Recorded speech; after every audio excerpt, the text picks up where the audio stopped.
Happy Tuesday, happy Tuesday, happy Tuesday. We up in here. How you doing? How you doing? How you doing? Welcome to On the Shoulders of Giants Live, Tuesday Night Live. I am Joseph Ward. I don't know what happened to the comments. I know my man Dion White had a comment up in here and it's gone on my end, but shout out to everybody. Thank y'all for being here. Welcome to On the Shoulders of Giants Live. We're going to have a good discussion tonight, a needed discussion tonight about politics, political affiliations, choosing of parties, how we go about being active in politics. That's what we're talking about tonight. I ran across a conversation on YouTube, and when I was watching it, I saw how I was reacting to it when I was watching it. So I was like, this would be good to bring to the channel. This would be good to have a larger discussion with the family. So I wanted to share this conversation with you all. So that's what we're doing tonight. We're talking about politics. Got one video tonight. This is a school night, so we ain't gonna be here all night like we would usually do. We ain't gonna go to 2 hours. It's a school night, but we'll have a good, hearty conversation within this time that we have going on. So I want to welcome everybody in. I know I got people. This is my first time going live from my On the Shoulders of Giants Facebook channel as well. So I want to welcome my On the Shoulders of Giants Facebook audience in as well. Everybody from Instagram, everybody from YouTube, welcome to On the Shoulders of Giants Live. We're getting it in. We're having a good conversation tonight. I want to know your thoughts. I want to know what you think as well. So get in the comments, be engaged. Please hit that like button, comment, subscribe, share. Let's share this message out. Let's make sure people know what's going on over here. So Terrell, what's going on, my brother? Good evening. How you doing, my brother? Welcome. I do want to get some housekeeping out the way too. So I want to give a shout out to Choo Choo and Me Kim for their contributions to the channel, for their support to the channel. As always, Me Kim, I always appreciate your support. And Choo Choo, thank you very much for your support. I want to give a shout out to all my subscribers. Thank you to everybody who is subscribed to this channel. All my channel members, I want to give a big shout out to them. Renee, what's going on? How you doing? Good to see you. Give a shout out to all my patrons, everybody who support me on Patreon. Thank you. All my, I'm about to mess these names up, but all my subscribers, Sue Paul Umbrella, Samuel Harris, Loki, Logic, my man John, DSB, Trees Like Flowers, Chef CT, Cortez Renfro, Chisel Chipper, A Show About Me, Counter Racism Now Music 19151, LaRonda Witherspoon, CKT 1249, my man Terrell, Ron Riley, Patrick Irvin, Drippy Black Official, and Professor Carl Tone Jones. Thank you to all my channel members and everybody who support what we got going on. So like I said, we got a good conversation tonight. Yes, it's always good to see you. We got a good conversation tonight talking about politics. This is from the YouTube channel The Bridge. I think it's the Daft Show, The Bridge. And so the young lady will introduce herself and everything, but it's a group of young ladies, young black women having a conversation. Half of them are liberal, half of them are conservative. A couple of them are not necessarily Democrat or Republican, but their values are more liberal or conservative. But according to them, they don't claim a particular party. So we're gonna, pay attention to that, but pay attention to the overall conversation that these young ladies are having about politics. Of course, I'm gonna give my opinion and my thought on how we should approach politics. If you watch this channel, you've heard me talk about it ad nauseum on how I think we should approach politics, and especially if we're trying to get something out of our votes. It's one thing to vote and just be proud of voting, but we have to be able to get something out of our votes, have tangible outcomes. And of course, we can see within a lot of our communities, the lack of tangible outcomes is showing. So I think this will be a good, healthy conversation. It's a needed conversation. But I also think this is a conversation that we should not be extra emotional about. And in some aspects, agree to disagree. But nevertheless, the conversation is needed. So we're going to have it here on the Shoulders of Giants. So I appreciate you all being here. Once again, please hit that like button, comment, and subscribe. And we're about to get into it. So let's do it.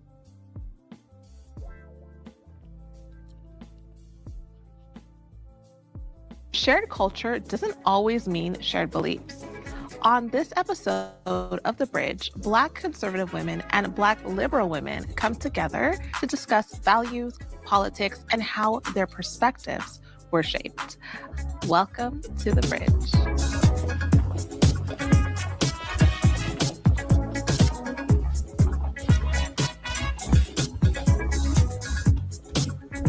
Hello, ladies. My name is Marian, and I am a conservative. Hi, I am Carmen JC, and I am a conservative as well.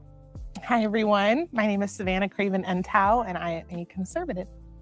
Hi, I'm Naisha, and I am also a conservative. Hi, I'm Brianna, and I'm a conservative. Hi, I'm Camille, and I am a Democrat. Hi, I'm Paris, and I'm a liberal. Hi, I'm Melinda, and I'm a liberal. Hi, I'm Maya, and I'm a liberal. Hello, I'm Tiffany. I am a Democrat. Real quick, I want to thank today's sponsor, Private Internet Access. Browsing the internet without protection is kind of like whispering your secret. They're hooking you up with an insane 83% discount. They're hooking you up with an. All right, let's Black people as a community need to walk away from the Democratic Party. So first question.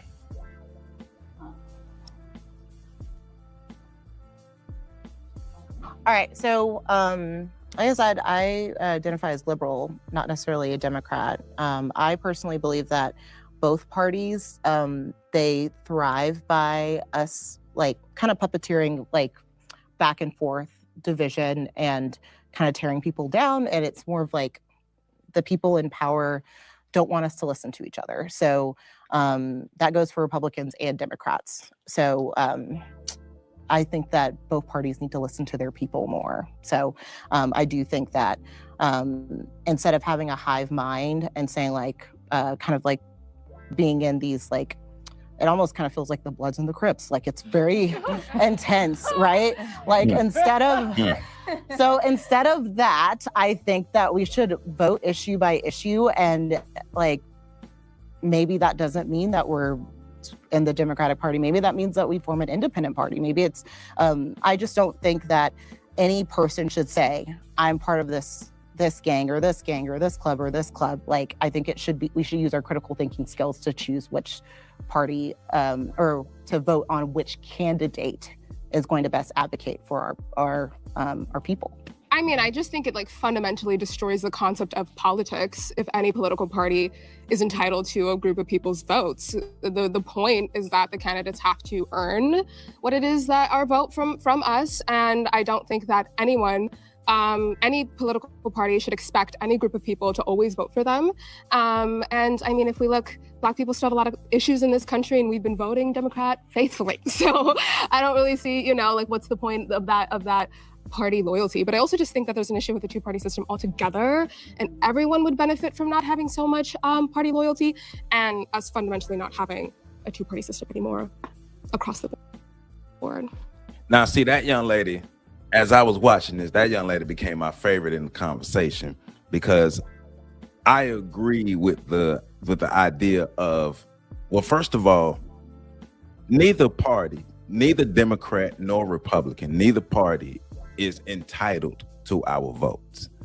Neither party should just get our vote just because.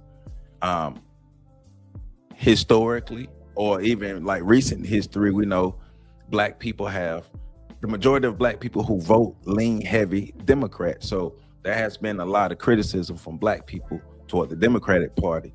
But remember, the Republicans aren't talking to us and aren't doing anything for us. So I do want to make it clear that I, Joseph Ward, am not advocating running from one party to another. I'm not advocating people run from the Republicans to the Democrats. I'm not advocating for people to run from the Democrats to the Republican. I agree with the young lady in the dress, and I agree with what Renee is saying. We should remove ourselves from either party and make them earn our vote. We have this many people who vote. You got like 80% of Black America who vote. You got 80% votes, right? So what are you going to do? What are you going to do to get these votes? You're not just going to get this vote just because you're a Democrat, or you're not going to get this vote because you're a Republican and I'm mad at the Democrats. But what are the policies? Because a lot of times I know people that I have conversations with, and I'm not gonna go out on a limb and say that that's the majority of people, because I don't know, because I'm just going off of my experiences and conversations that I've had with others. But I do know that there are a good number of us who don't know the policies, and they vote the names, they vote popularity. We know we still vote the same way we voted when we were in elementary school. We still vote by popularity. Not a lot of people vote policy. If you're voting policy, then you're doing good. But what are the policies that you're voting for? And if you don't know the policy, you're just going what you historically did or what your parents did, but you're getting nothing from your vote from either party. Because remember, the Democrats are promising us stuff, but not giving us anything. The Republicans not even talking to us, and we ain't getting nothing from either party. So, just looking at it like that. But nevertheless, these young ladies are giving their points of view, they're giving their opinions, and I do think this is a needed discussion. So I think for me, the reason I would love to see the Black community remove itself from the Democrat Party is because I personally, I really think that the Democrat Party intentionally harms the Black community. I really feel like a lot of the policies that they've put in play have down the line been a negative overall for the Black community than a positive. And I actually do think that if you look at Black history, we align more with conservative values overall. The Black church especially aligns with conservative values. So I do think I hear what you're saying, that, we shouldn't be loyal to any party, but I think if most Black people were to look at each party ideologically, they would skew more conservative. But you're talking about the Black church. Well, no. If you look at policies overall, and you look at outcomes as well, because she's saying, I don't totally disagree with the front part, that because I think America intentionally harms Black people. America, in my opinion, I think America intentionally harms Black people. You can look at one party or another, but I think America intentionally harms Black people. But I get the sentiment where she's coming from, because most Black people lean toward the Democratic Party, and we haven't gotten any real tangible things or any long-term outcomes that really have benefited us, right? So I get what she's saying, and her critique of the Democratic Party, but not losing sight of, once again, though, I'm not gonna go over here with these people who've been ignoring us and not been doing nothing for us either. So, but it's just looking at it being able to look at it from a logical and a realistic standpoint. Like, yes, Black people are conservative. We know Black people, our values are conservative, but they don't necessarily line up all the way with the Republican Party. Do we have some that line up? Yes, but do they all the way line up? No. But why would we shift over here just because we have some values that align, even though they're not doing nothing? That's crazy. That don't make sense. Renee, look, they crazy out here, Renee. Which is not Black people. No. So I'm talking about the Black community, and I'm just specifying that the Black church is part of a more conservative group within the Black community, but I do think that Black people in general have more conservative values. But it goes back to that point of where we're fundamentally, once again, getting rid of the point of politics, which is no one should be entitled. So even if you're thinking that Black people generally align more with conservatives, that's still saying that conservatives then, it should just that the loyalty to one party should shift to conservatives, which I don't think there should be an entitlement at all. Right. And I think we need to remember why so many people, I'm from Birmingham, Alabama. And so the reason why my family never votes Republican is they remember why the map flipped, right? The map flipped because they're like, oh my gosh, they're gonna give rights to Black people. And so then all But of that was those. the Democrat Party. I know. That was Like, the Democrat Party. like, if you think about, like, I went to the University of Alabama. Me too. Roll Tide. Roll Tide, right? But they weren't letting Black people into the then, like, the Southern Democrats. The Southern Democrats at the time, Democrats, which are now Republicans. who are now Republicans. They were not letting, like, they supported letting African Americans, Black people, go into the University of Alabama, right? So my grandma remembers when all of that was happening. My dad went to the University of Alabama right afterwards, and he said that he felt like a germ. He feels all of that racism. I felt like it there then. Yeah, and so that's why so many people, like Black people, don't, especially in the South, don't vote Republican, even though my family, like, even I probably am more moderate, but at the end of the day, my family, they're conservative. I'm Catholic, right? Like, but focusing on the social justice issue, like, that's the reason why when I hold my nose and I vote for, like, the party that I vote for, because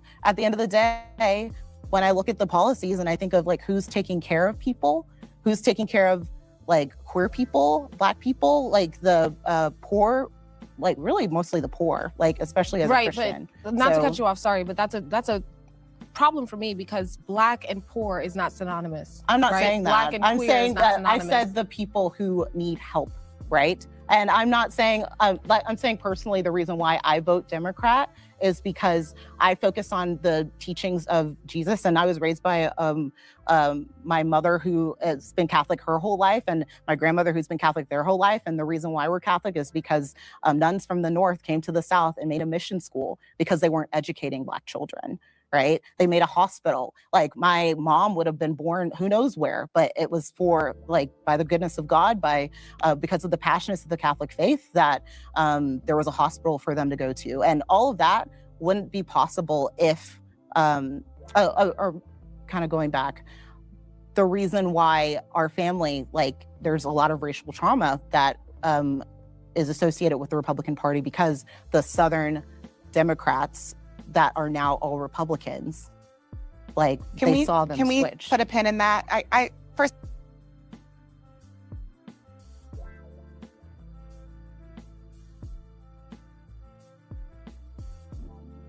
My bad. I forgot I was muted. My bad. Okay. She got me confused. She got me. So, okay. All right. So you don't vote Republican because the Southern Democrats at the time flipped to the Republican Party. So shouldn't that show you all that the total game is rigged? Or is it just me? Because that's what my mind went to when she said that, when she's saying, okay, my family, this is why my family don't vote Republican. We choose the Democratic Party because my family remembers the racism that was happening when the Republicans were Democrats and then they flipped to the Democratic Party. So your family basically saw racists on both sides flip parties, and you still choose to be loyal to a side, and y'all saw that. You saw that happen. You saw people who used to be Democrat become Republican. And the same things that they were doing then, they still doing. And so, but in their mind, they're like, okay, but these other people, they're not as bad. And so when do we get to the point to where when we realize that, like, we don't have to choose a lesser of the two evils. We can make them do what we need them to do. Because this whole politics thing is a game, and you have to learn how to play it right. And if you don't know how to play the game right, you always lose, like we always do. We always lose because we don't know how to play the game. Like, we don't have a collective plan for ourselves. We don't have political strategy that we use for ourselves. We don't even consider ourselves as a unit that we can go under politically. The Black people, unfortunately, the Black people banner is Democrat, right? So the way we approach it, we're always going to be in a place where we don't have of true power, true outcomes for ourselves, because we're always in a place to where we're hoping that somebody can do something for us instead of ensuring that we can get something done. Because hey, if you want these votes, you're going to do this. If you want these votes, you're going to do this. And if you're not going to do this, you're not going to get these votes. And we know money is involved. We know you got to buy politicians too. But we also know that they want these votes. They want to get in and they want to stay in. And so if you're not doing what we want you to do, then we can make sure that you don't get in or stay in. But I'm just confused at her family. Like, they saw the parties flip, and instead of being like, okay, this game is rigged, they're more so like, well, all right, well, we still gonna choose this party over here, because since these people flipped over here to the Republican Party, then we're gonna go to the Democratic Party. And it's like, but they all racist. I mean, okay, you'd rather die by 1,000 cuts rather than getting your head blown off, but you still dying. Instead of putting yourself in a position to protect yourself to when you ain't got to die. Make them need us. Why we can't make them need us? Why we're always in a position to where we need them to do something for us? Make them need us. You want these votes? You're going to do what we need. It's called political power. But real quick, while it's on my mind, before I forget, before we get back to the action, I want to give a quick break for my commercial real quick. So I told y'all I was going to get my merch shop up and running. So I've got it. So I want to show y'all my merch shop. So this is it. So I got some hats. So I got my own The Shoulders of Giants hats available for order. I have shirts. This supposed to be like a canvas, some kind of shirt, jersey shirt. I don't know why they got that design, but it's a jersey shirt. Somebody wanted. Got the hoodies, regular shirts, heavy, what they call it, the heavy tee, tees for men's, unisex tees for women, everything. I got a mug. I gotta get this mug too.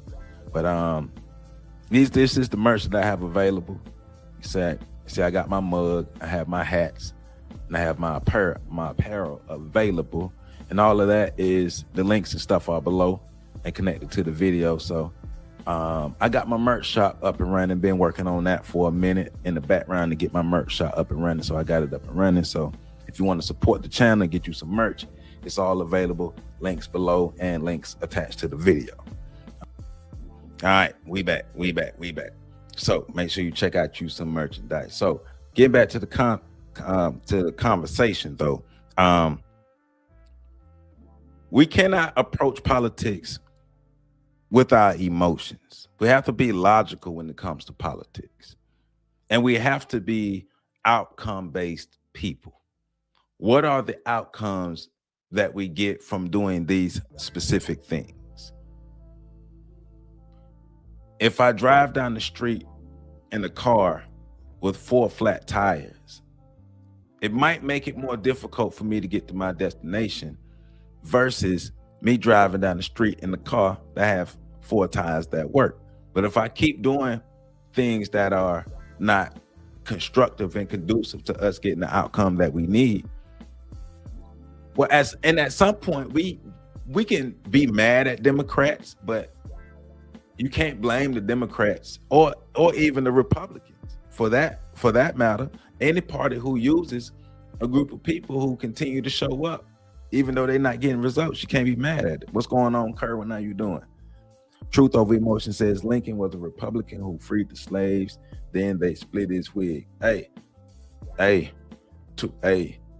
don't trust either side, my brother. I don't trust either side.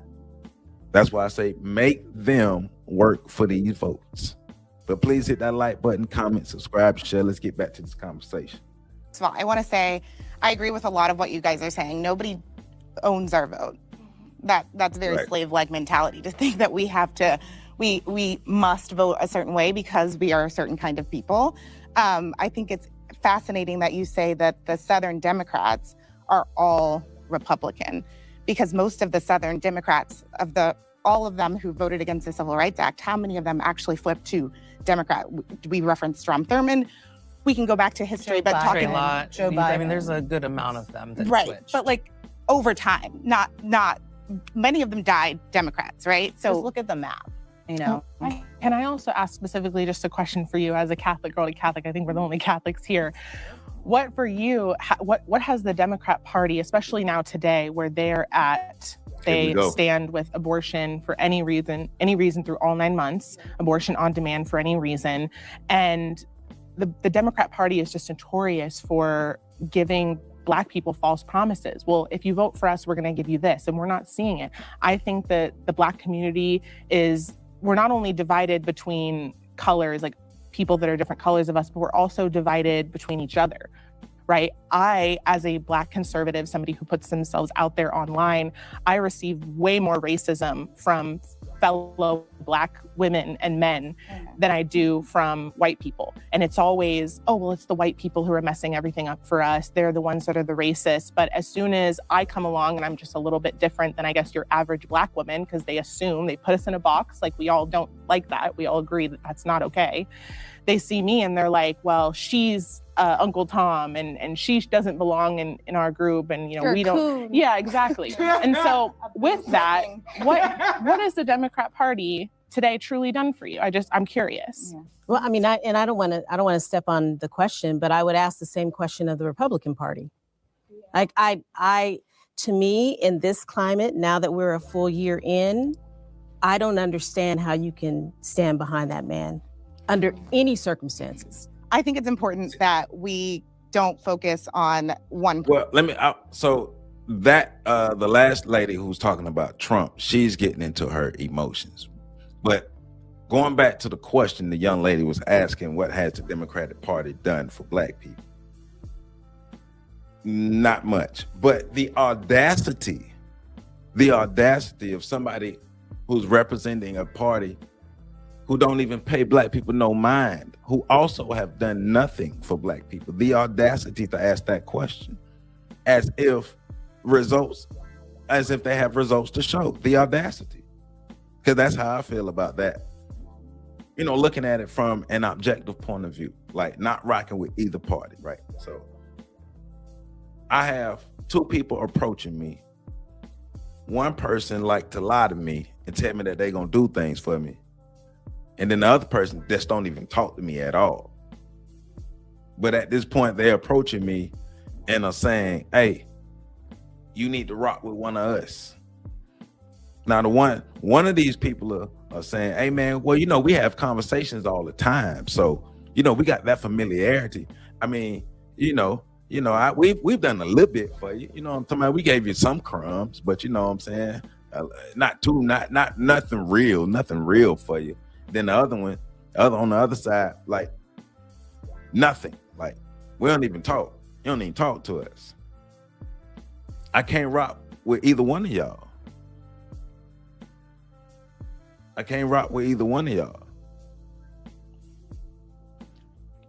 Say, but the Republicans voted for every civil rights bill. Good. That's cool. But that doesn't mean that we owe them party loyalty. Because that's what this is about. This specific question is about party loyalty. You don't owe a party loyalty because they're supposed to do things for us. They're supposed to do that.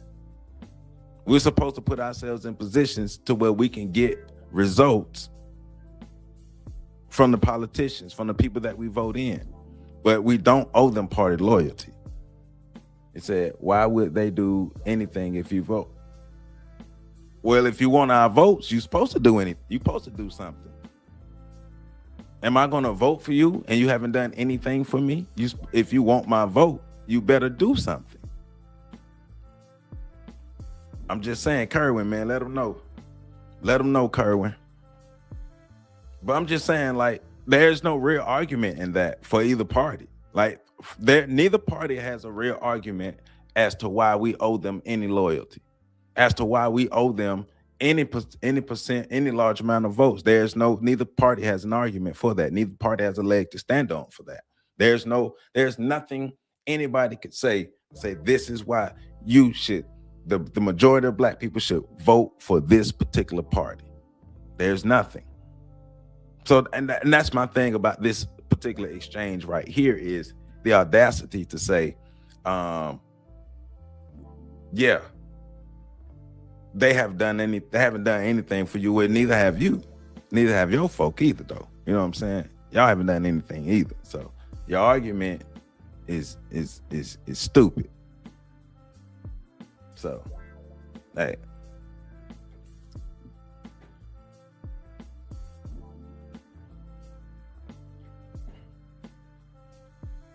Person, and I think so don't focus on the president. No, of the United States of America.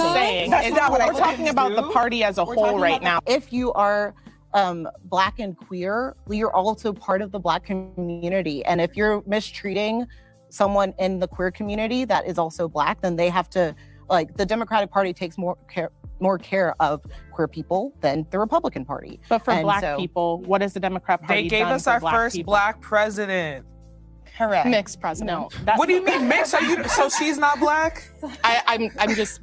What do you mean? What are you talking about? So the Democrat Party. So because Obama decided to run, and he actually was way different type of Democrat, I would say, than what we have today. Well, I would say that the Conservative Party is rooted in more like morality, goodness for Black people. It tells you to work hard. It tells you that you're not a victim. It tells you that you can do things rather than telling you that you're a perpetual victim and that you need some system to control your life and to make a difference in your life. And it's just not true. If you just look at the Black community, the Democratic Party has ruined the Black community. It has literally neutralized the Black community to the point where your vote is not even going to matter as much because of all the mass migration that these illegal immigrants that benefit off of things that should be going to the Black community. They should be helping actual Americans rather than helping people that are not citizens of this country, people who broke the law to come into this country,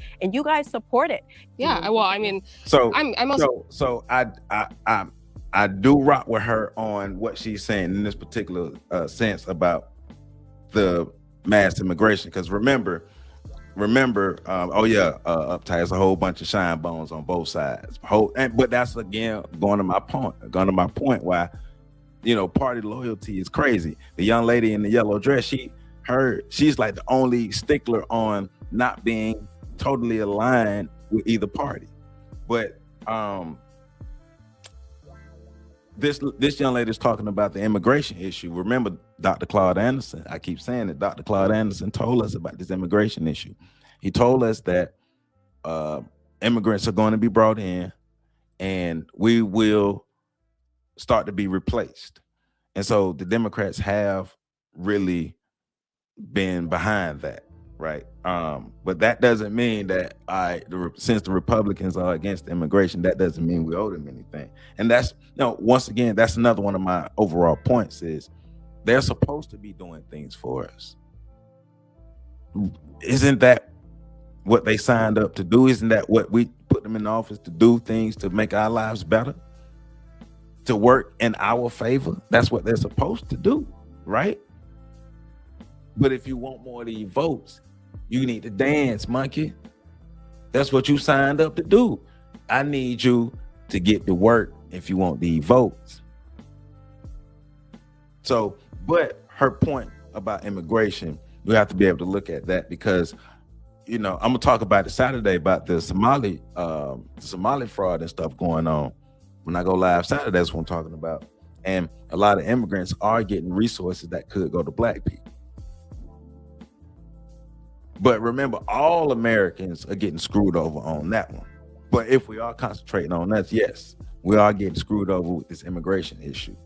But remember, a lot of Black people are signing up to support it too. And that's another thing. Like, we could be mad at the Democratic Party, but at some point, Black people got to look at ourselves and be like, well, we keep doing the same stupid stuff.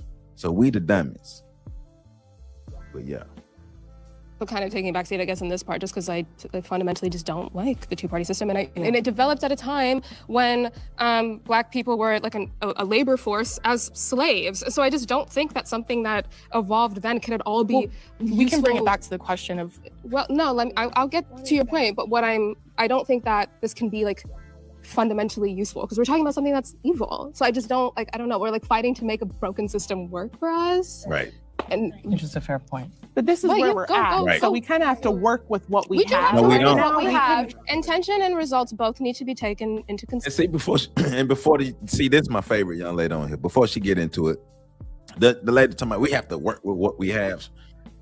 When you just talking about being dependent, what she was just talking about, well, I think the Democrats have made us, well, aren't you still dependent and blindly loyal to a system that ain't working?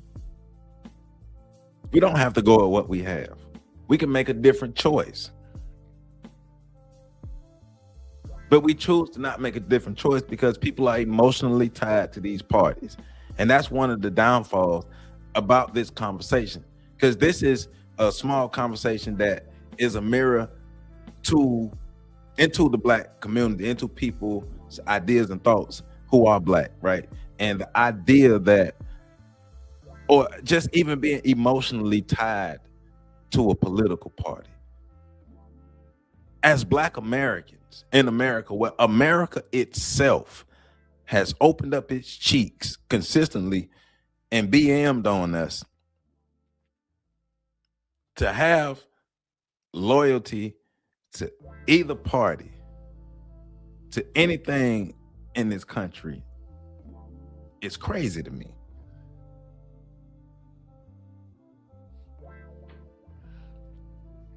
Says Jocelyn says our real leaders have transitioned through natural death, or execution. I'm just saying. But so this young lady in the yellow dress, like she finna get into it. So please hit that like button.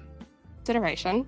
And I think that one thing I felt from the other side is that there is a bit of not wanting to think about intention as much. And I do think that intention is where policy is going to come out of. So I do think it's important that we have that an emphasis on that conversation, which is what makes your side not make as much sense to me, because the intentions don't feel pure. So if that's, we can, okay, whatever, we can talk about the specifics of policies and how that's planned out, but what's going to be coming down the line if the intentions are not in a good place? How do you know that the Democrats have good intention and they're not just trying to win your vote? And see, that's another thing too. This exchange between these two young ladies is exposing a lot. This young lady, the conservative young lady, she reminds me of a lot of Black people I know, whether they are conservative or Democrat. Is they don't listen when they hear something that they don't like and it's against something that they like, they stop listening. Because the young lady in the dress is not advocating loyalty to either side, but the young lady listening to her rebuttal, she's not listening because she just ready to pounce and just ready to talk. And one of the things about conversations like this, even though they are needed, we got to find a way to not be so emotional when having these conversations, so we can actually listen and actively listen to digest what the person is saying and respond accordingly, to have a constructive conversation, to come to a constructive outcome. Because what's the point of this conversation? Is it to just have it, or is it to lead to some kind of constructive outcome? So, but I just think we have to do a better job of listening. I know me personally, when I criticize the Democratic Party, people are, well, you Republican. Or I criticize the Republican Party, people are like, well, you Democrat. Like, why do you believe that the people you vote for cannot be criticized? So the people you hire to you hire somebody to fix your car, and if that person don't do a good job, you criticize them. You'll hire somebody, or you'll pay for somebody to make your food. If they don't do a good job, you criticize them. In all other realms, especially where you have the ability to put somebody in the position to do something for you, if they don't deliver, you criticize them. But in politics, that's the one realm where we can't criticize somebody. That's bull. That's bull. Get your emotions out of it. We got to grow up.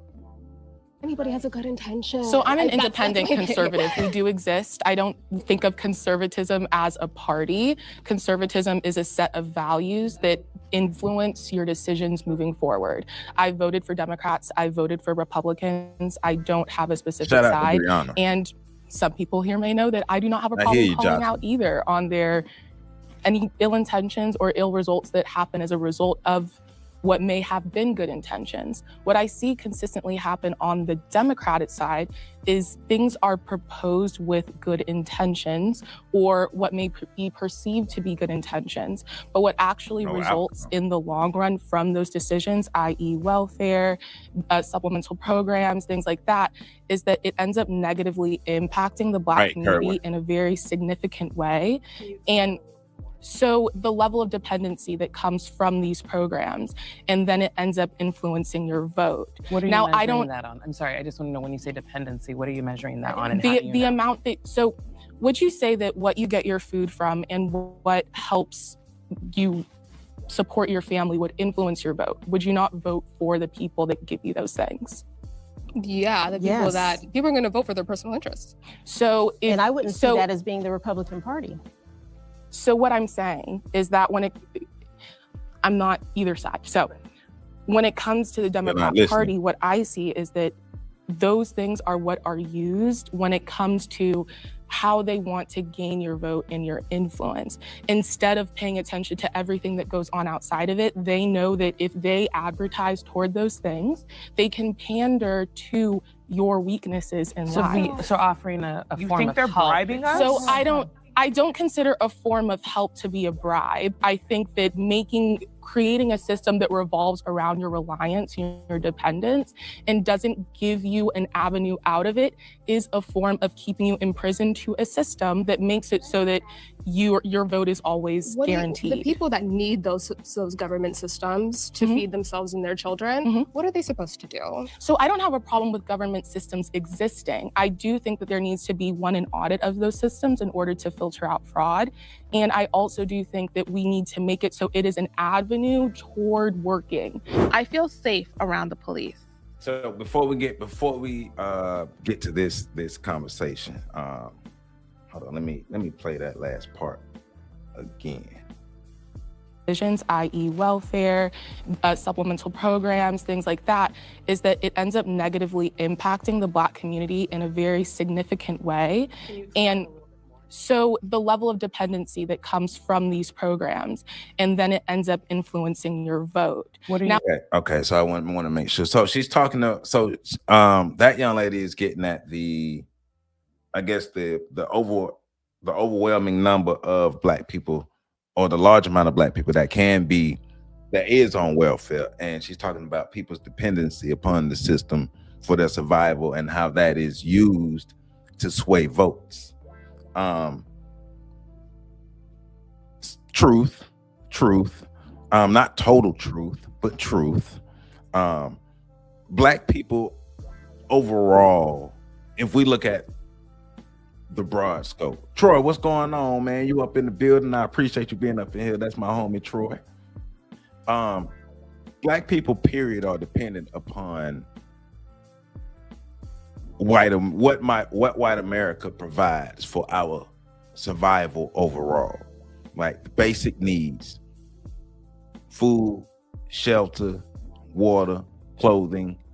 We don't produce those things for ourselves, like at all. We don't produce those things for ourselves. So she has a point when she's talking about the welfare angle, but overall, even if you are a trillionaire,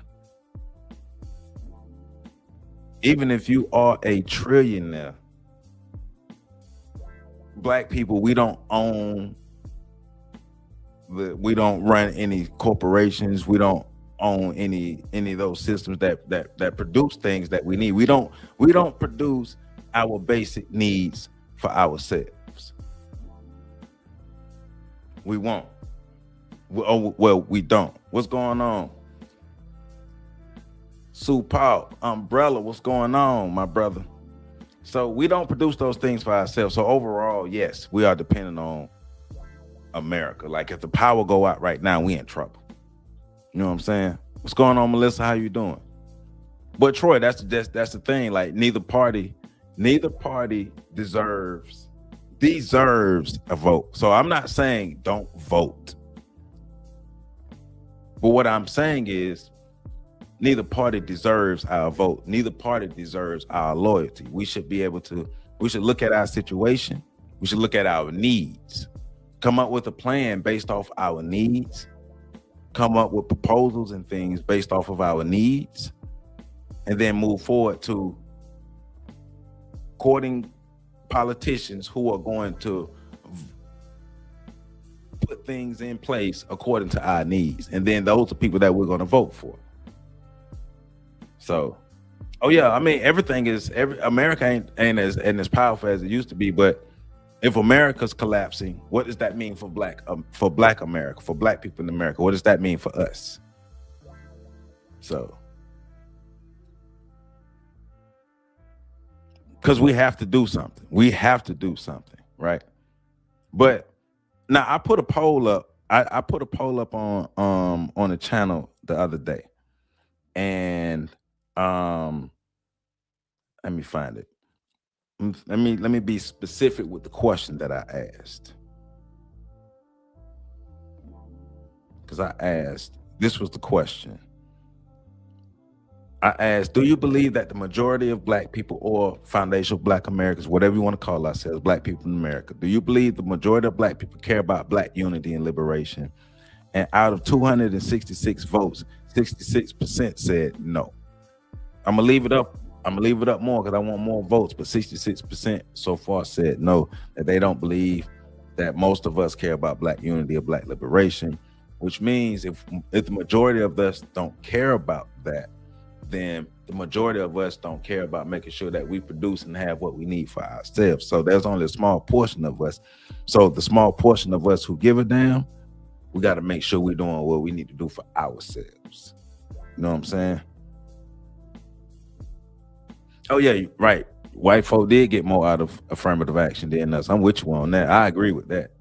Says it means Black men need to return to the church and organize. Well, I mean, maybe not the church, but Black men need to organize, but Black people need to organize as well. Black America need to organize as well. Hey, Troy, I'm waiting on you to talk solutions too, my brother. Show me your solutions. Put your channel up and talk your solutions. But I appreciate you being here, though. Oh, I don't. That on. I'm sorry. I just want to know, when you say dependency, what are you measuring that on? And how do you The know? amount that. So, would you say that what? Melissa, I put the poll up as a post. So if you go to if you go to my channel homepage and you click on post, you'll see the poll where the posts are. You get your food from, and what helps you support your family would influence your vote. Would you not vote for the people that give you those things? Yeah, the people people are going to vote for their personal interests. So, and I wouldn't see that as being the Republican Party. So what I'm saying is that I'm not either side. So when it comes to the Democrat Party, what I see is that those things are what are used when it comes to how they want to gain your vote and your influence. Instead of paying attention to everything that goes on outside of it, they know that if they advertise toward those things, they can pander to your weaknesses in life. So offering a form of help. You think they're bribing us? So I don't consider a form of help to be a bribe. I think that creating a system that revolves around your reliance and your dependence and doesn't give you an avenue out of it is a form of keeping you imprisoned to a system that makes it so that your vote is always guaranteed. The people that need those government systems to feed themselves and their children, what are they supposed to do? So I don't have a problem with government systems existing. I do think that there needs to be an audit of those systems in order to filter out fraud. And I also do think that we need to make it so it is an avenue toward working. I feel safe around the police. Why don't we have... Yeah, so I'm a journalist. I go out all the time on the streets of New York, DC. I've been here in California many times to film, and consistently the police do not help me when I am being attacked, when people come up to me and start shoving me, pushing me. Just on September 1st, there was a Labor Day anti-Trump march event, and I had my mic stolen from me and my hands very aggressively and really hurt. They were grabbed by this young man, and it caused my mic to fly out of my hand, and I lost my mic, and I also ended up with a big scratch. The cop saw everything. He saw what the guy did, and the mic went rolling somewhere, and the cop looked at me and said, well, there's nothing that I can do. And I'm like, but you just saw this happen to me. And I don't think that there is an overall issue where like the police focus on one race more than another for racial reasons or racist reasons. I think there are just good cops and there are bad cops, but overall my experience with cops have not been super positive. I mean, when I've been pulled over a couple times for a tail light out or I was going too fast, you know, I did what he said. I pulled out my license and everything was fine. It wasn't like, you know, he held a gun to me just because I'm Black, but overall I've had very negative experiences with the police. So that's why I put down. Interestingly, in regards to let me let her talk. Experiences, what I think is happening is that the police have been so vilified by the left, telling people that the police are violent, are aggressive, that they now don't even feel comfortable interjecting in many things. Like, it's actually safer for them to keep a distance than do their job. Because if they come in and they get involved in what's going on, and now you've got 8 million people with cameras saying, you know, they clipped that one 10-second clip where the police shoved someone off of you and threw them to the ground. Now the police are brutal. Now we've got, you know, George Floyd type protests happening. And I feel like what's happening to you or what happened to you in those instances, it's like, it is an actual result of us screaming for 3 years, defund the police. We hate the police are horrible. Even back, you know, with like, F the police. Like, we've been anti-police for so long in this country. Yeah, like, we've now made them the enemy and they don't feel as, you know, comfortable. So can I ask? So, yeah. It's not our job to make the police feel comfortable, but let's not act like there isn't a history behind the relationship of the police and Black people in America. Let's not act like there's no history there. So going back to the first young lady, okay, since she want to play that game, I, Joseph Ward, have never had a bad encounter with the police. As an individual, as Joseph Ward in America, I, myself, have never had a bad encounter with police. And I've encountered a lot of police. I know a lot of, like that young lady, I know a lot of police officers. I work with a lot of police officers in the community. I went to school with police officers. I played football with police officers. We cool. But I'm not ignorant as to what's going on totally. Now, I have to go look for this statistic, but I remember saying that there was a high number, maybe 80% of exonerations of Black people for being falsely accused or falsely arrested for crimes and things. And I think they might have said, or they're gonna say it later in the conversation, but the young lady, but like one of the young ladies is pushing the narrative that Black people do the majority of the crimes in America. We're not even enough of the population to do the majority of the crimes in America.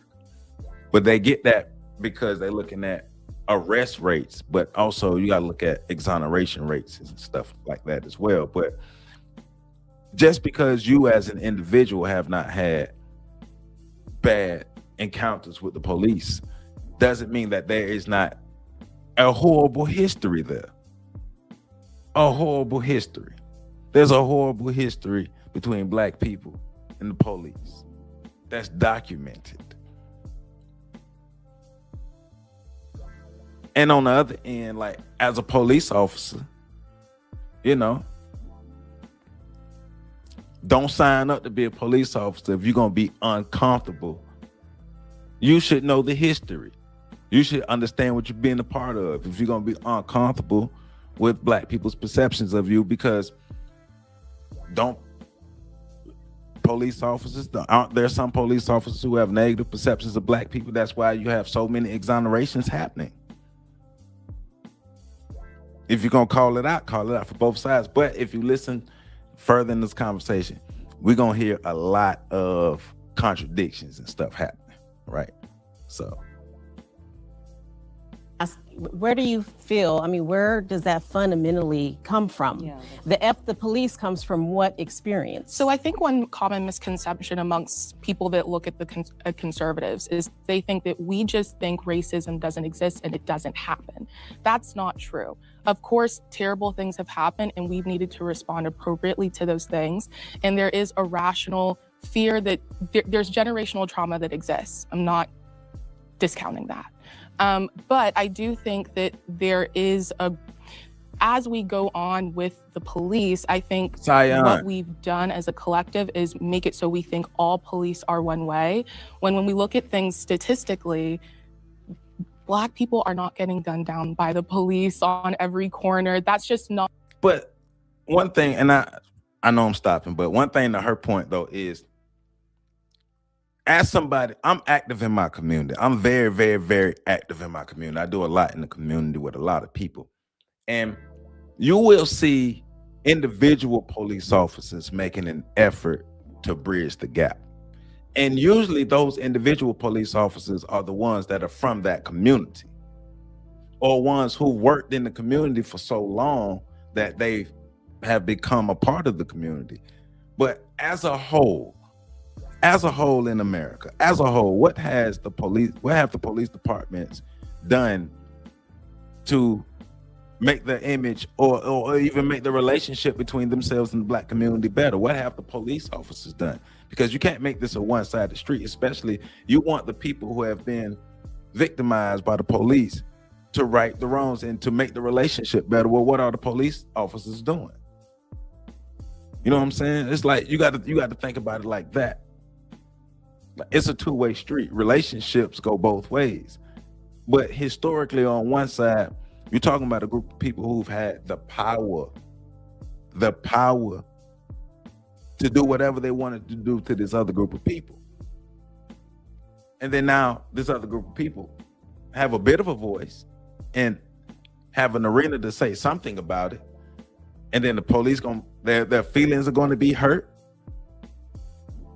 Come on, man. Come on. Let's be better. Let's be better. We gotta stop buck dancing. And people gotta stop being so short-sighted. Your specific experience does not represent the whole. You can't be like Black people. On one end, Black people are not a monolith, and on the other end, well, I have never experienced anything. Come on now. We got to grow up in this conversation. Please hit that like button too. Please hit that like button. Not what's really happening. And when so much of our focus is on the amount of white cops that are killing Black people, and it's not focused on the amount of Black people that are killing Black people, that's an issue to me. So what do y'all think of police gangs? Police gangs? Yeah, like there's gangs within the police. What do you think of those? Can you elaborate on that a little bit? Like inside the police, they have their own gangs where they do things that are outside of the law. Right. Yeah. We totally condemn There's that. good and bad in everything. Yeah, You know, I'm more so curious about the over-policing. I want to recognize the $5 super chat from Jocelyn. I really, really, really, really, really appreciate you for your support of this channel. Look at all this money, homie. I got all this money, homie. Thank you for the $5 super chat. Thank you, Jocelyn. Thank you very much. Troy, you're saying, how about the Black colleges amongst Black students? What are you saying specifically about Black colleges among Black students?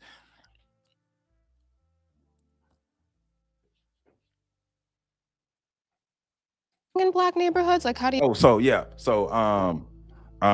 The gang. Troy, watch my channel.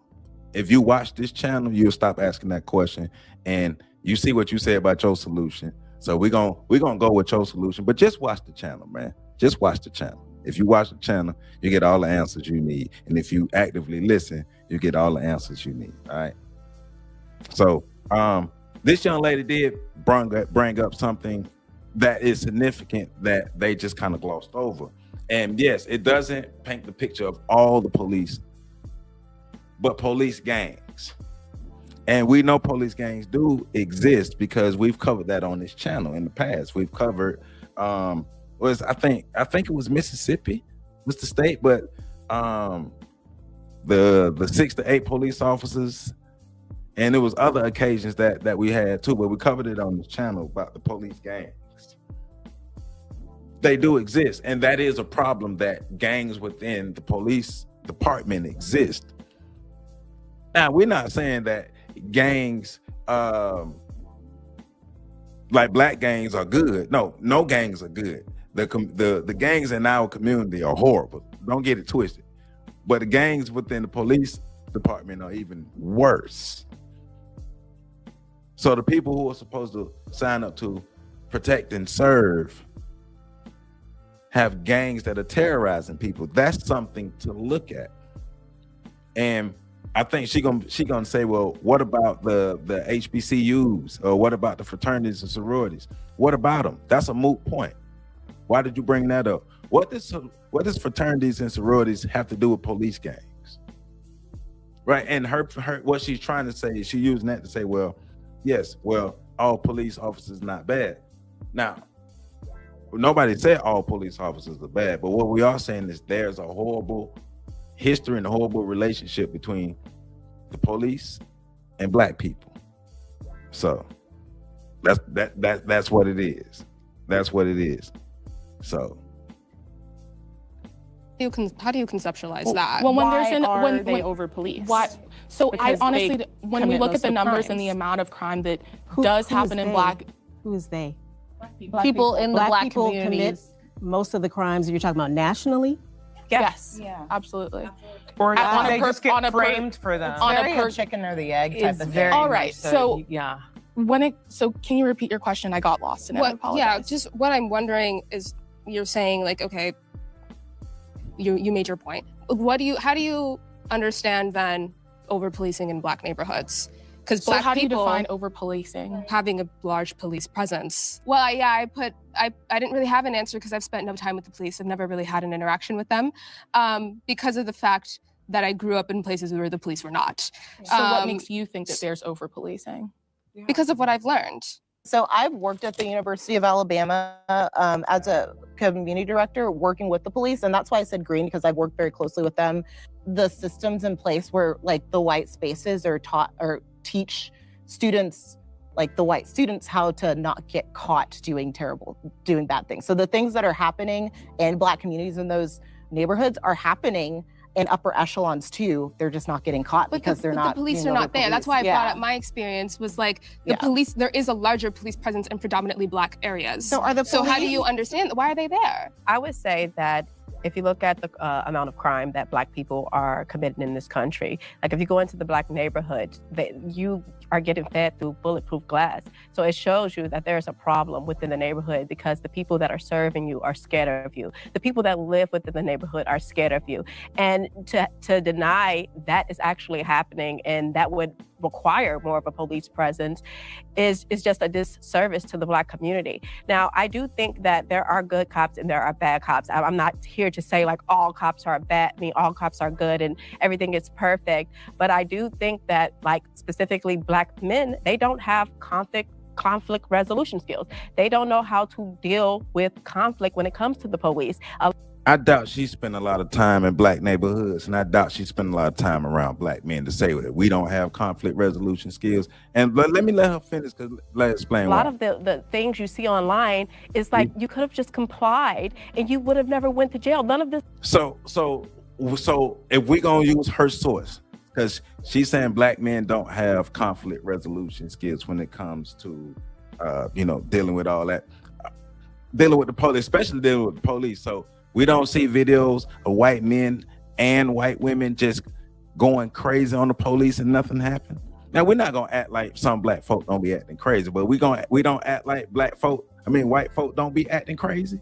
We don't act like white folk don't be doing the most when it comes to police interactions as well.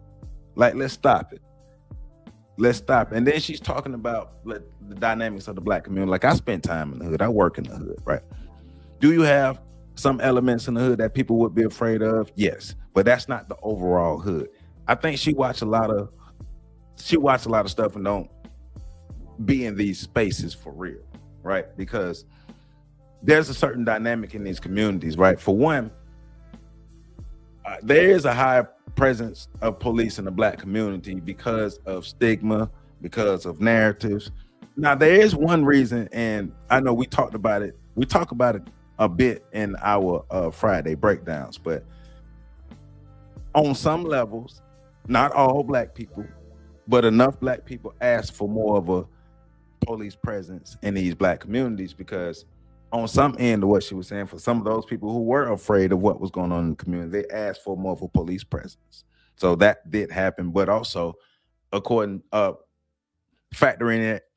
in everything else.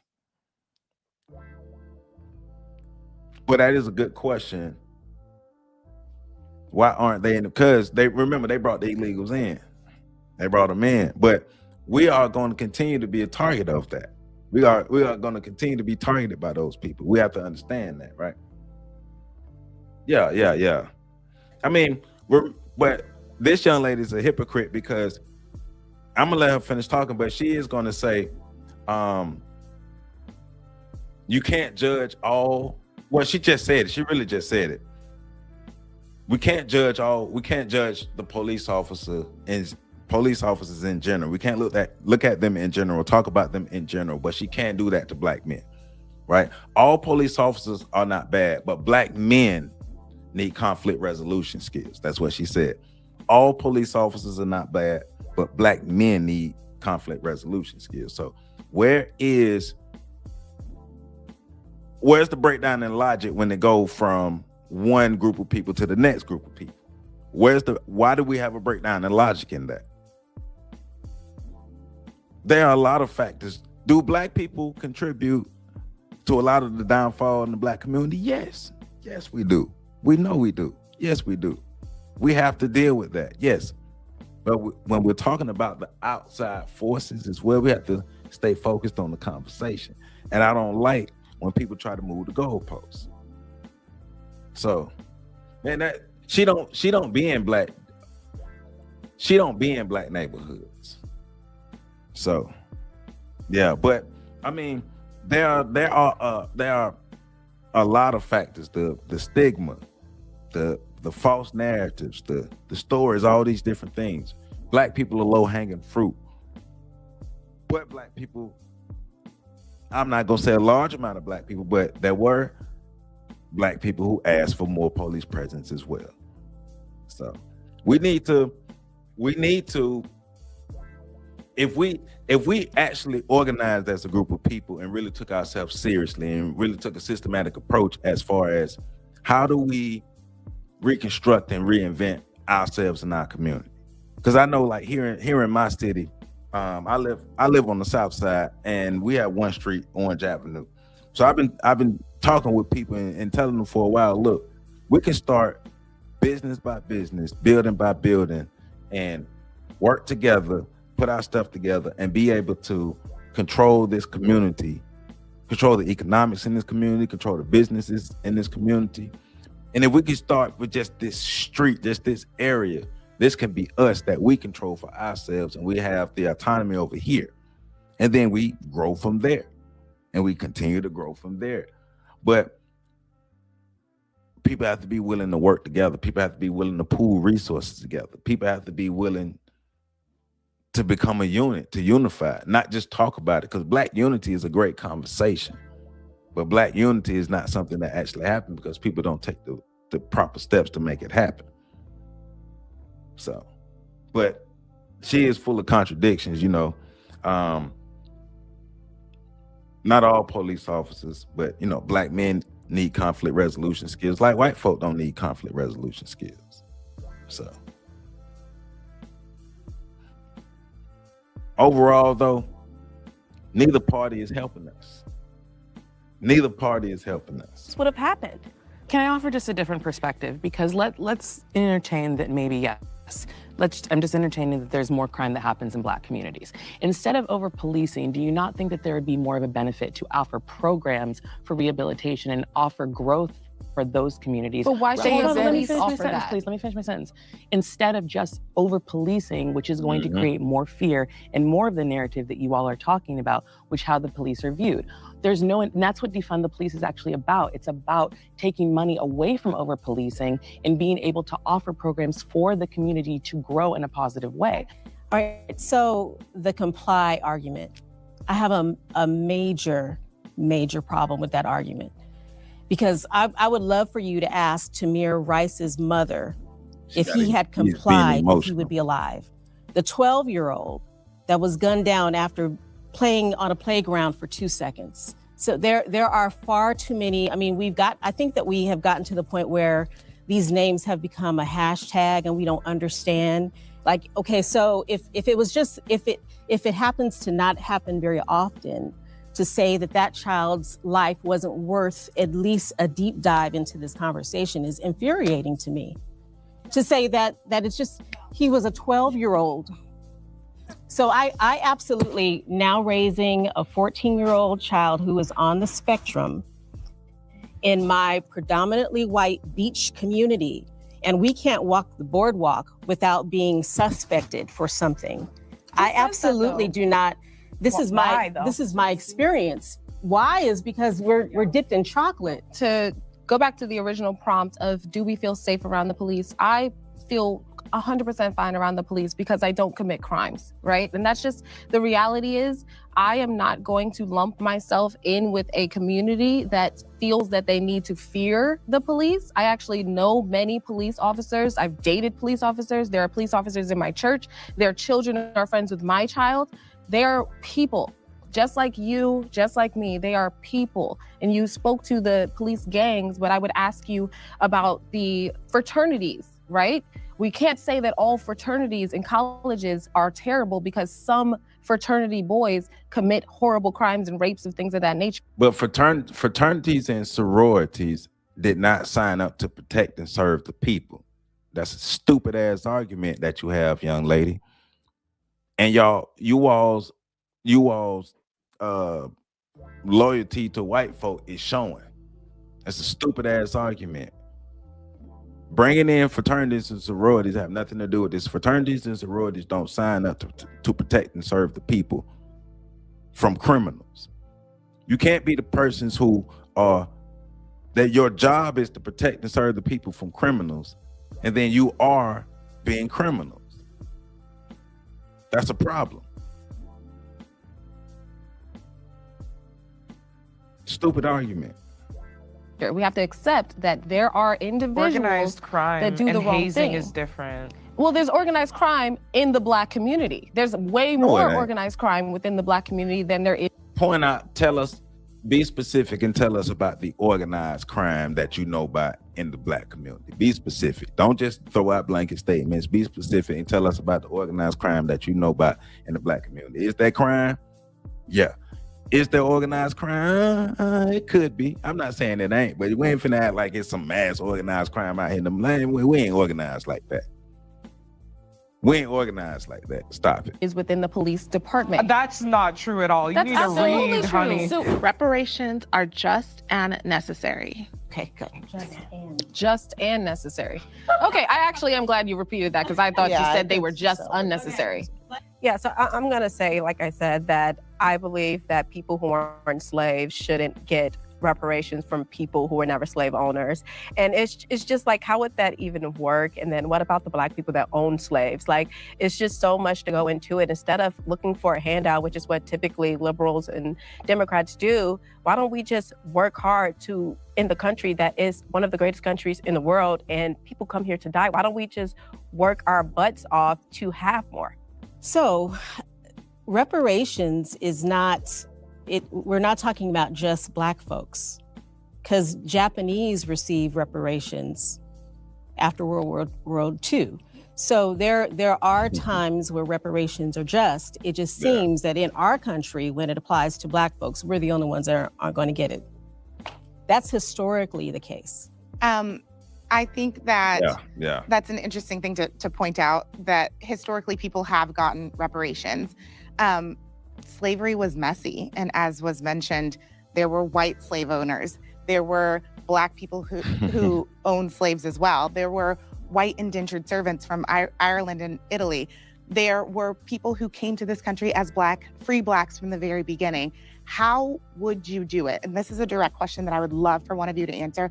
How would we repair through reparations in a way that is fair and just? And if I can just add, and also, what do you do with biracial people? With people of lineage of both sides? Okay. First and foremost, we're not getting anything. I just want to make sure that we're clear. We're not. But that's probably true. For example, for my parents who grew up in the South in Jim Crow, I feel like reparations for that generation is something that is very trackable and very doable because they were redlined, they were kept from owning. Watch how this Italian method stopped my snoring at 55. My husband said I'm like in my 20s again. Homes, they were kept from being able to build generational wealth. And I think that is a good starting point for people 75 and older that are in the Black community, that you could easily give them what they were kept from back in the 50s and the 60s before the civil rights happened. So that's what my solution would be. Trying to track it back to slavery, yes, it should have happened because slave owners did get reparations, but the Black community that were enslaved did not. So if we're going to look at some way to try to give repair, I think starting with the people that suffered through the Jim Crow would probably be the best and most easiest and just way to do that. I mean, to me, at this point where I am in life, this reparations thing amongst Black people ain't a debate. If you down with reparations, you down with it. If you ain't, cool, your ass don't get no reparations. And I'm one of the persons who don't think the way we're going about it at this present moment, how Black people are constructed in America, I don't think we're going to get reparations anytime soon. I think we get reparations when we become a powerful group of people, when we actually choose to come together, when we actually choose to work together, when we actually choose to get together in our community, when we actually choose to organize, when we actually go out in the community and do things on a regular basis, when we actually do that, when we actually become a nation. So I think we have to do that to even be considered in a realistic sense to get reparations. But with that being said, I'm not arguing with Black people about whether we should get reparations or not. If you don't think we should get reparations, cool. Go over there and shut your ass up. And you can come up with all type of argument. Well, Black people gonna spend theirs. Come up with a new argument. They've been saying that all my life. I'm 41 years old. They've been saying, well, Black people gonna spend their money on Cadillacs. And what do you care?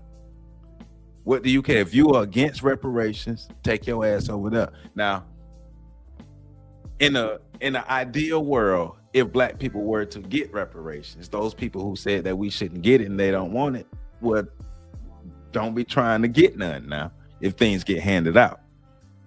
But I just don't get the back and forth between Black people. If you are against reparations, cool. What's your fight? You disagree, cool. Now what? What you gonna do about it? Unless you're gonna be one of the people who actively work against us, then well, you showing who you are. You showing what side you on. You showing that you really down for the system. You down for white folk. You down for the system of white supremacy. But to me, I don't give a damn what you think I'm gonna spend this money on. I don't give a damn. I don't give a damn how you view none of that. In an ideal world, if reparations was to actually be given out and people get them, and you don't like how I spend it, who cares? Now, one of the questions is, how do we determine who gets reparations? What about mixed race people? All those things there. I think those are good questions, and we have to sit down and really, really, really look at the dynamics of that. Of course, we're going to be looking at those who are descendants of slaves. If you're a descendant of a slave in the United States of America, yes, you qualify for reparations. And then we have nuance from there that we need to sit down and talk about. Like she said, well, what about mixed race people? What about this? All that has to be worked out. But you start from those who are blood descendants of American slaves and of black people who were slaves in America. Start from there. But also remembering that reparations is more than just getting a check, in my opinion. I think reparations should be an equal redistribution of land, wealth, power, and resources. And because I believe that's what reparations should be, an equal redistribution of land, wealth, power, and resources, that's why we would never truly get it, because America would not be America no more. Not in the traditional sense. That would mean white supremacy literally have to give up power, and they not in the business of giving up power.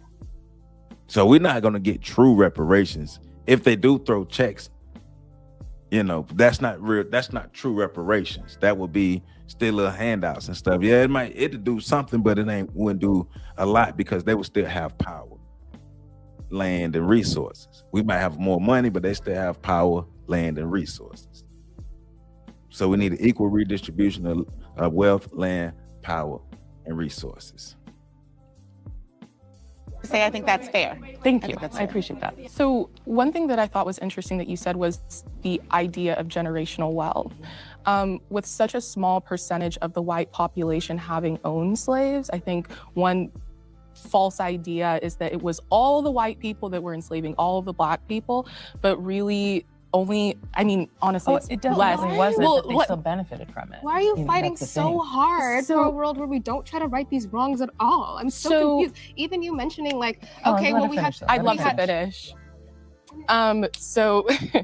So when it comes to the idea of this long strand of generational wealth that was left to white people, it's just logically false. There's plenty of white people that are not descendants of slave owners. So if we are doing reparations for slaves, you mentioned the Japanese, you might mention the Holocaust and people that have gotten reparations in the past.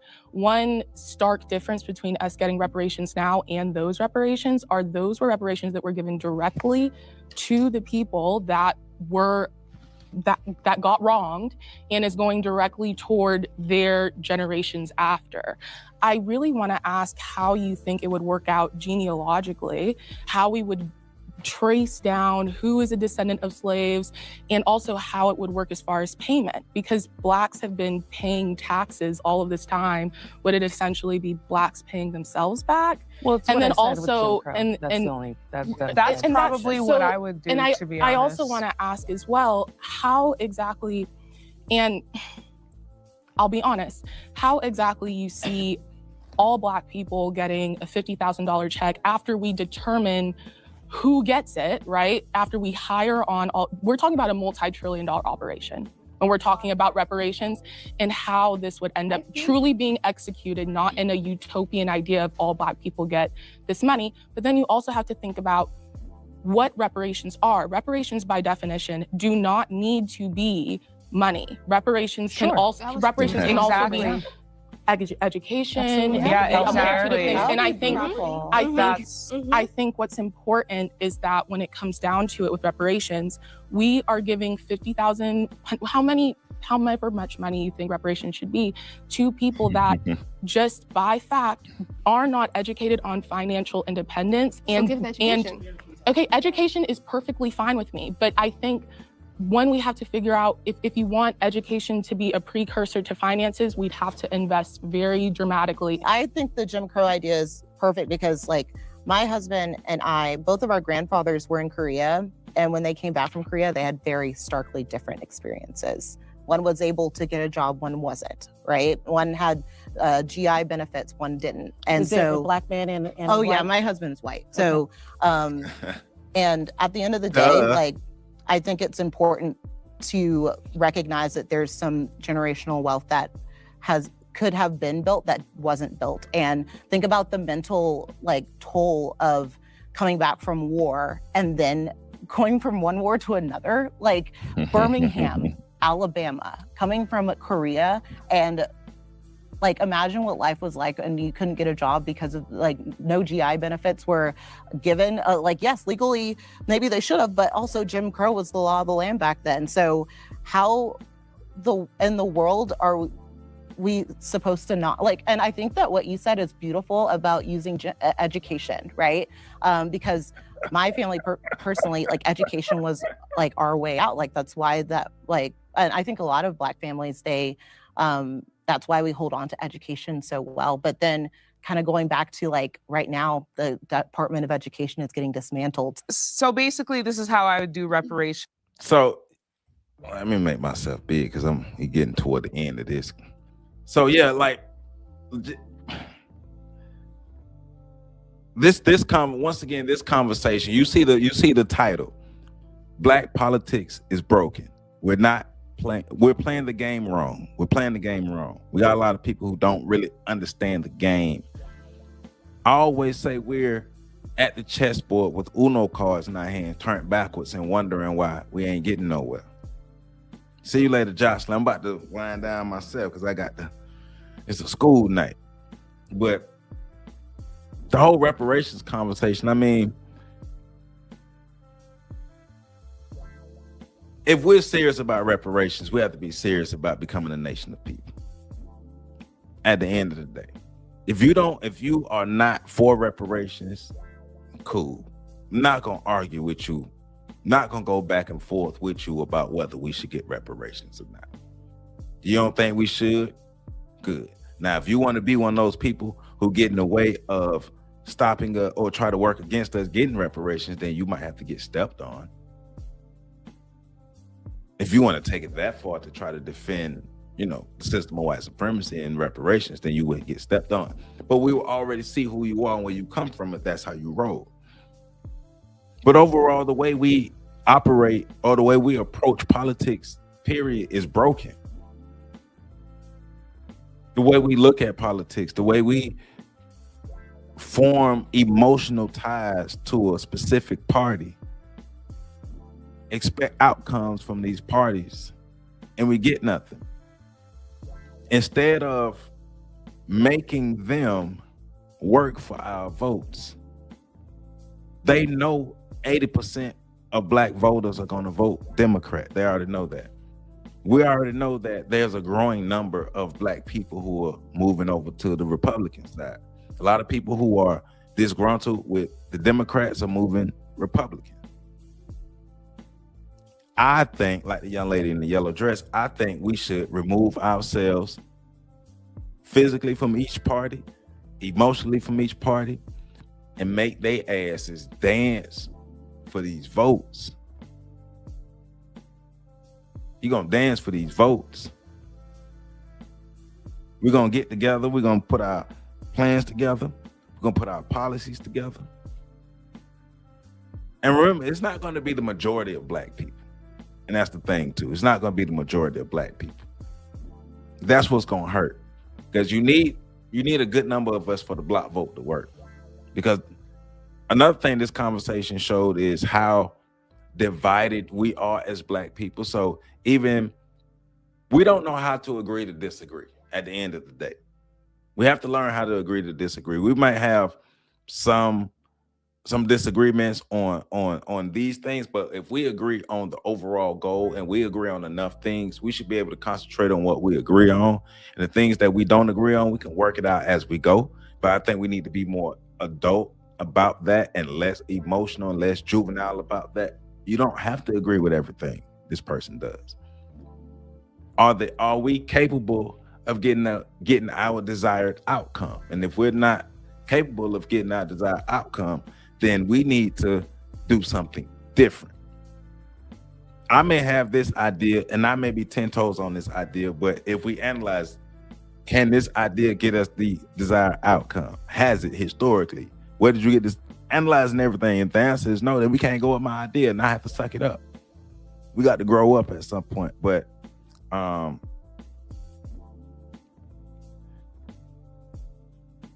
we got a lot of work to do. We got a lot to do to change the way we look at politics, to change the way we engage in politics. Just how we even interact with each other. Neely Fuller said, politics is human interactions. just the way we interact with each other as Black people. This conversation is an example of how fractured we are as a people and how much we allow differences to keep us apart, how much we allow differences to be the thing that make us not work together. Forget the similarities. We always concentrate on the differences because everybody got the answer.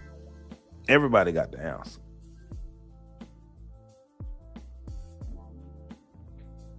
We got to be better. At some point, we got to be better. But as I said earlier, forget both parties. We don't owe either party anything. We don't owe loyalty to the Democrat Party, and we don't owe loyalty to the Republican Party. Make both parties work for our votes. But also, we have to look at ourselves in the mirror, look in the mirror at ourselves, and be mad at ourselves of how we continue to interact with each other and how we continue to engage in politics. You got to be foolish to continue to expect somebody who gives you nothing to give you something. And you got to be foolish to expect somebody who has been ignoring you forever and ain't even thought about giving you nothing to give you something. When do we wake up? When do we be better? So we gotta get it. We need to be popping. We need to be real out here in these streets. We have tools at this time in history. It's like y'all set it up to happen in a particular time. We better use them tools. And I do believe we have what we need. We just need to believe that we have what we need. Enough of us need to believe that we have what we need and get together and make these things happen.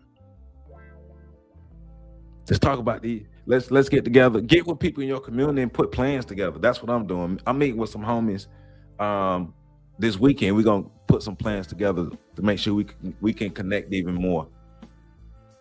Because I know here in my community, I get out in my community and I connect with people who are actually doing real things in our community, who have our best interests. And whether, I don't care you Democrat, Republican, none of that. If you about making our community better, that's what we on, right? Stop being party loyal. Stop being partisan. Grow up. Play the game different. And I seen people talk about the Somalis and all that stuff in the comments. So Saturday Live, I might not be at 3:30. It might not be at 3:30. It might be a little later in the afternoon on Saturday, but I'll let you know. But we're getting in on the Somali scam Saturday. We're going in. They were exposed. A lot of that was exposed. So we're getting in. We're going to talk about that. But yeah, that's another thing that, especially on the Democrats, that they've really, really effed us over with that. But remember, Dr. Claude Anderson told us this stuff was going to happen. We didn't listen. He told us in 2001 via his book Powernomics that all of this was going to happen. Black people didn't listen. Black people didn't apply anything. So here we are, playing a losing game behind the 8 ball as a fractured team. He told us then racism was a team sport. He told us then racism was a team sport. And we choose not to play the game as a team. Now, I understand that we've been constructed. A part of that is we've been constructed to not operate as a team, but at some point we got to reprogram ourselves. Once again, my analogy. Somebody come in your house, knock over all your furniture, knock everything off the wall, pull everything out your refrigerator, make a mess in your house and walk out, and there's nothing you can do to fix it. There's nothing you can do to make these people clean up that mess. You just gonna let your house stay messy, or you gonna clean up your house? And then after you clean up your house, you have to make sure that you put something in place to where those people can never get in your house and trash your house again. So yeah, that's what it is. I appreciate y'all showing up. I appreciate you all being here on this good Tuesday night. Once again, it's first time going live on my Facebook, on my On the Shoulders of Giants Facebook page. So we are live on Facebook, Instagram, and YouTube. So I appreciate everybody showing up, showing out. Shout out to everybody. And Saturday, like I said, I will let you know what time I'm going live Saturday. Still going live Saturday. It may not be at 3:30, it may be at a later time, but it's still going down. I will let you know. You know, I have to post up. And I hope y'all check out the video I dropped today. Check out my Monday video, the book reading, you know, Miseducation of the Negro. Check that out. Matter of fact, let me do this right. So yesterday's video is we have college degrees but lack skills to build and survive. We have college degrees but lack the skills to build and survive.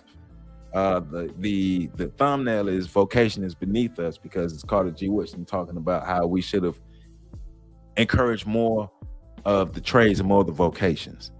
Today's video is Behaving Like an N-Word Keeps Us on the Bottom. And it's Dr. Claude Anderson talking about our inappropriate behavior. So check that out. And tomorrow I'm dropping the video at 1 p.m. Remember, every day at 1 p.m. tomorrow I'm dropping the video on the Gullah Wars.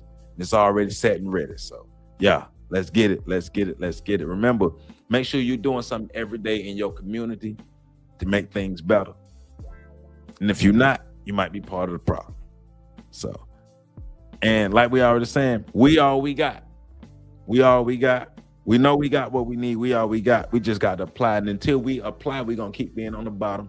And I don't know about y'all, I'm tired of being on the bottom. So we got to fight. We got to get back better. Stay strong, stay beautiful, stay black. Let's get better. I'll see y'all Saturday. Peace out.